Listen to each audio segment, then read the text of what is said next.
ఇక్కడ గొర్రెల కాపరులు ఎవరైనా ఉన్నారా? నేను.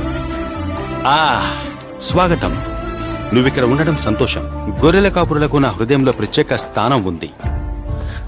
మీ మందను ఎవరు మేపుతారు? నా సోదరుడు. మేము వంతులు వేసుకుంటాము. ఎన్ని గొర్రెలున్నాయి? 100. బోధకుడా, వాటిలో ఒకటి తప్పిపోతే ఏం చేస్తావు? నేను దానికోసం వెతుకుతాను. అంతేగా? మరి 99 సంగతేంటి? నేను వాటిని విడిచిపెట్టాలి. నేను ఒక్క గొర్రెని పోగొట్టుకోలేను. నువ్వు దాన్ని కనుగొంటే నేను దాన్ని నా భుజాల మీద వేసుకుని ఇంటికి తీసుకొస్తాను. బహుశా ఒక చిన్న నాట్యం చేస్తాను.